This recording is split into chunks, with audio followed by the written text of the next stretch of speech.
Here with Mark Ballas at Twosome Dances, Toronto Presents Dances with the Stars.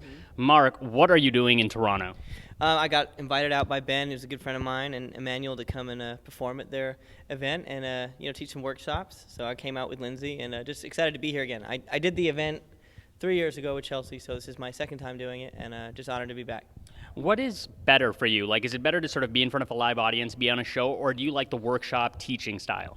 I like to be. I'm an entertainer, so I like to be in front of a live audience, whether it's dancing, playing music, or performing on stage shows.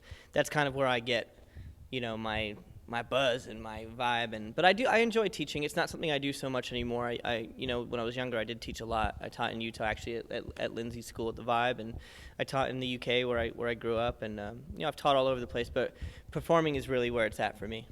I want to ask you about Dancing with the Stars. I mean, you seem to have a stranglehold on Olympic partners. Every time they put Mark with an Olympian, you might as well just give him the mirror ball trophy. So is there anybody from this Olympics that we might see you dancing with, or do you not have any idea?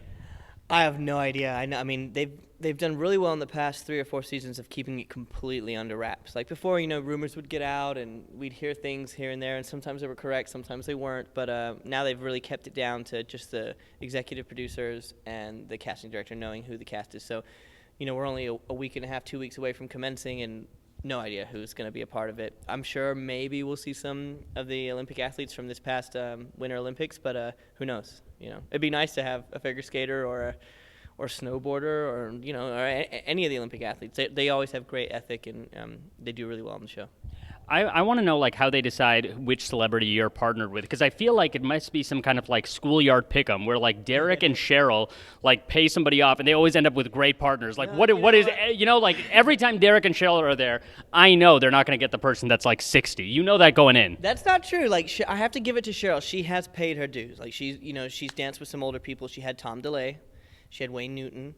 Both great people, but they were older guys, and I wouldn't say dancing was their first thing. And Wayne Newton's a legend. I was stoked that he was on the show. I adore Wayne Newton.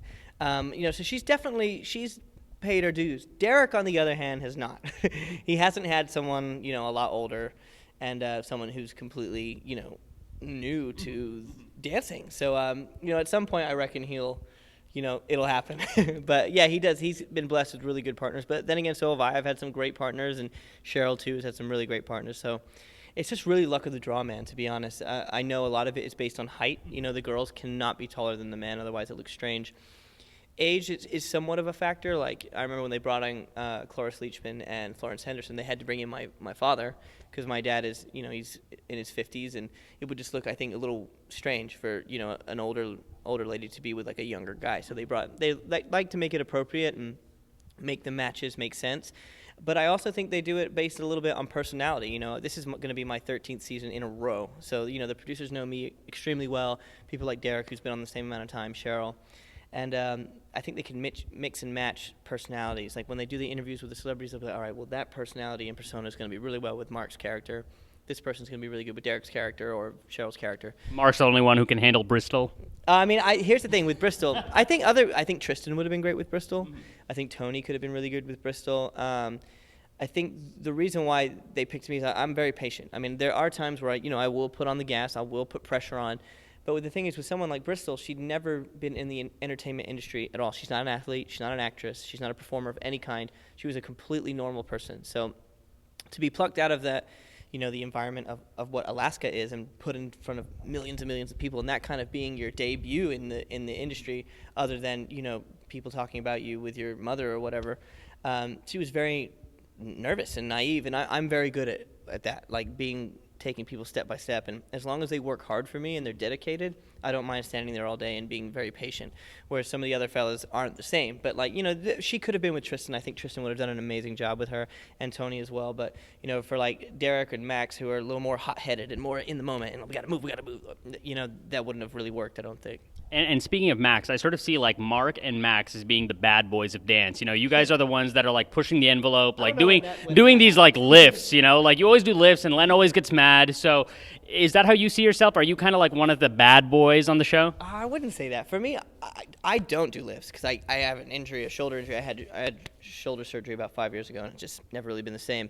I'll do them when they're called for, and maybe if it's called for, I'll do it. But for me, it's more about being creative and expressive, and choreography is key in that area. And that's another part where I really get my inspiration from is great, clever, innovative, different, rule-bending choreography, something that just catches your eye. And even if you don't like it, the fact that you're talking about it means it caught your attention. You know what I mean? And I feel like that's my one gripe with Len. I just wish sometimes he'd be a little bit more open-minded to things like that. Because again, we're going into our 18th season, and the fans have seen it all. So you can't keep doing the same traditional thing over and over again to contemporary music. Like, we use a lot of modern music, and being like, oh, to like a like a Lady Gaga song or whatever, or a an Ed Sheeran song or something like that, it just doesn't work. It doesn't compute. You know what I mean? When we do Rock Week, if you're doing a Paso Doble to Metallica, how are you going to be like, you know what I'm saying? So I wish he would be a little more open-minded to that. I think he does give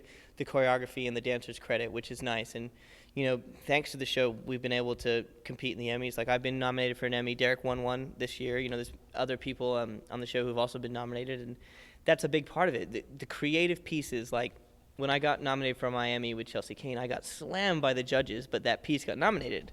You know what I mean? And then later on, Lennon was like, "Oh, I love that piece." I'm like, "Why do you say that on the show?" Monday morning quarterback. No, like literally after the show, he's like, "I really loved it, but you know what I mean? It was like a traditional." I was just like, "Oh, okay, whatever." But yeah, I'd say I'm one of the ones that thinks out of the box. I'd say it's more so me and Derek. Me and Derek are the two, I think, that really, go there. Now, ABC has put Bachelor Pad on hiatus, and I feel like the reason is that they're going to film at your house with Derek. Is that the case? This is great. I don't know when my real estate ventures became news. Like, TMZ, and I know Harvey's a friend, so I know he just loves to, like, wind it up. But we're just flipping a house. That's it. It's like it's an investment. So it's not like perfect strangers, but yeah. It's an investment. And then they put the pictures on the house, and the house it's an old house, and there's like an elderly lady living there. She's very sweet, very cool. When we went to check out the property, but we're completely bulldozing it, and we're building a whole new thing. It's an investment project. That's all. And finally, like, what can people expect if they come out to Twosome Dance this weekend? Just a good time. I mean, we did a show tonight, which was really, really awesome. The other couples were great, and Lindsay and myself are doing 3 really fun numbers. And there's workshops, great workshops that'll be energetic and fun. You'll learn some technique. You'll get your sweat on. You'll get to interact, ask questions, anything. Like, it's great. I love these shows because it gives us opportunity to hang out with people that invest their time in watching the show, and they get to ask their questions. They're like, "Oh, I really wonder how that works." And sometimes we'll give them the answer, and they're like, "Wow, I had no idea that's how it goes down." So it's really cool to be able to share that with the fans and give back. And Ben and Crystal have been amazing at organizing these things, and and Emmanuel as well, and the whole team. So just really excited to be back here with Twosome, and looking forward to the rest of it. And what's next for you? Can we expect another single, a new album? Actually, yeah, I just wrapped up my my latest album. It's my first full studio record solo. I've done acoustic EPs in the past and things myself out of my trunk or whatever growing up, but this is like the one. It's sounding really, really awesome. We're about to shoot music videos. We just need to mix and master now. And who knows? Maybe you'll see it somewhere soon, and it's coming out. I'm really excited. We got our last set of sessions when I get back from Toronto, and then we'll go into mixing, and then it'll be ready to to come out. Now, I'm about to get a dance lesson from Lindsay. Can you give me any tips? Because I've had a whole slew of trainers: Anna, Edita, Alec, Lauren. None of these people have made it work. Do you have any tips before I go into this lesson? I think for tips for you and for anyone that wants to take dancing, the number one thing is to just not be afraid, and not be afraid to look silly. You're gonna. It doesn't matter what you do when you take on something new. You're gonna look silly for a minute, but once you get over that hump, and once you be persistent and you follow it and you keep working at it, you will break the mold. And you just have to be ready to go through the grind. It's like anything. It's like learning an instrument. There'll be moments where you're just completely clumsy, and then the more you get used to it, then you start to perfect it. So just have fun with it, and don't be afraid to look silly. Amazing, Mark. Thank you so much. Thank you, man. Nice to meet you. Appreciate it.